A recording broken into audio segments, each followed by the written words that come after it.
This week, a call for more local journalism came from an unlikely source. State Representative Lori Ehrlich says she's concerned that pockets of Massachusetts are news deserts, devoid of any community news sources, which in turn leaves people unaware of how to interact with government. Representative Lori Ehrlich says she's been following trends in local news, including the consolidation of many news outlets. We see, companies like Gatehouse Media buying up so many local newspapers, which used to be community-based and community-owned. Now Ehrlich is sponsoring a bill that would create a 17-member commission comprised of policymakers, elected officials, journalism experts, and others. My hope is that we can get experts in the room to begin a conversation about what the business model of local media should be. Ehrlich says she's not so sure the move to all digital is viable, pointing to layoffs at Gannett and BuzzFeed as examples. And she's aware that the popularity of the news media itself is in decline. I think at a time when journalists are being called the enemy of the people and the media is being called fake news, I think it's really important to highlight the importance of local journalism. And she doesn't take offense that the news media takes an arched brow to the idea that government should get involved in the business of journalism.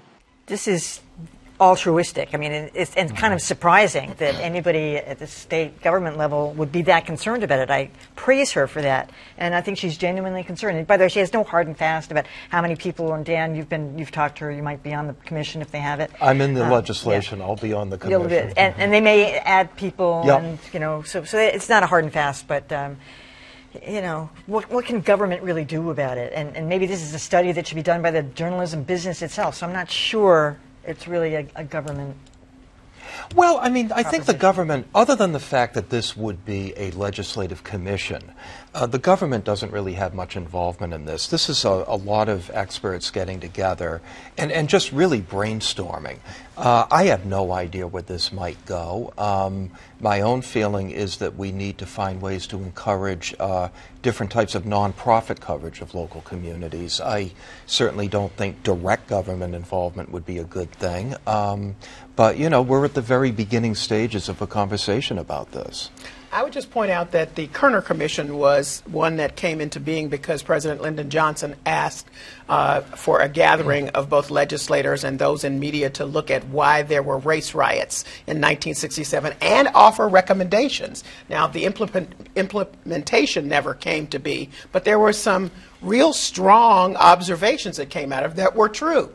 As the commission said, the nation is moving swiftly toward two separate societies, and pointed out with regard to media coverage, there were no folks of color hired. So how can you have an accurate portrayal of what the race situation is in our country? So who knows? A gathering of folks brainstorming, as you say, may have come up with something for the industry itself to take a look at itself, a different way for us to take a look at itself. Yeah, I would guess I'm one who have the arched eyebrow and wonder about this. However, I would say this is there are precedents of government assisting indirectly. Dan's right. You don't want the government directly, then the idea of a fourth branch of government is destroyed. But postal rates, newspapers had long had, going back to Benjamin Franklin, special rates in postal. Newspapers were able to get ads. There had to be, when public notice went out on a zoning change, for instance, the ad had to be almost always in the local newspaper. That's the way. So there were ways that government was able to indirectly help. And I think if this is a discussion about different ways, and if it results in local communities getting better information, not from the government, but in many ways helped by it. She was saying, you don't even notice. Lots of communities can't even find out about little council meetings. So and I should say, Dan, I don't want to interrupt you, but I should note that Charlie Sinnott's program, Report for America, is doing exactly what she would like to see happen. Assisting Look, I think it's wonderful to have a conversation, but the problem is, that the industry has constricted over time. There are multiple areas and platforms for people to get their news. We understand what the problem is, and the various news organizations have been struggling to figure out an answer, and they can't come up. The wisest minds, I think, have been trying to figure out how do you make this work.